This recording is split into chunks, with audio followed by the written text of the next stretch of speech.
اللہ کی جتنی بھی نعمتیں ہمیں ملی ہوئی ہیں، اور ان میں سب سے قیمتی نعمت وقت کی ہے کہ وقت ہے تو سب کچھ ہے، وہ نہیں تو کچھ بھی نہیں ہے۔ جس کا وقت ختم ہو گیا یعنی زندگی کا وقت ختم ہو گیا، اس کی آخری سانس اس نے لے لی، تو وہ کیا کر سکتا ہے؟ ایک دفعہ سبحان اللہ بھی نہیں کہہ سکتا۔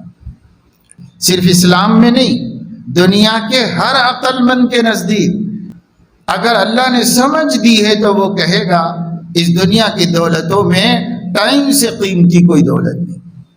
اور وقت کے بعد اس دنیا میں انسان کے پاس جو سب سے قیمتی چیز ہے وہ مال ہے۔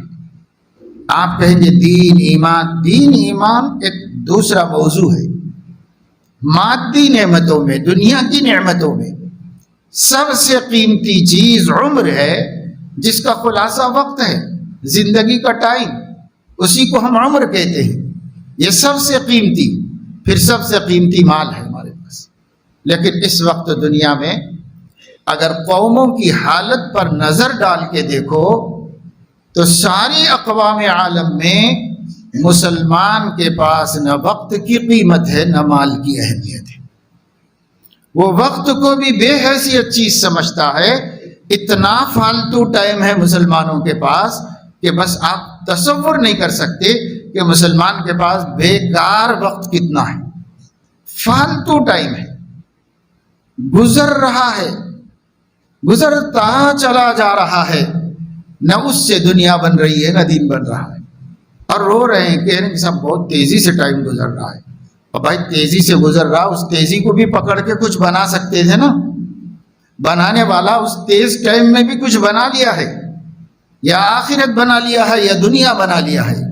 کچھ تو بناؤ وقت سے۔ قیامت میں سب سے زیادہ حسرت اور غم انسان کو اگر کسی چیز پر ہوگا تو ٹائم کے بیکار گزرنے پر ہوگا۔ لیکن آج مسلمان وقت کو کچھ بھی نہیں سمجھتا۔ یا تو وقت میں دین بن جانا چاہیے یا کم از کم دنیا ہی بن جائے، اور جس وقت میں نہ دین بنا نہ دنیا، وہ وقت بیکار گیا۔ وہ بیکار نعمت کا اللہ حساب لے گا، حساب لے گا، کیوں نہیں استعمال کیا؟ میں نے تو دیا تھا،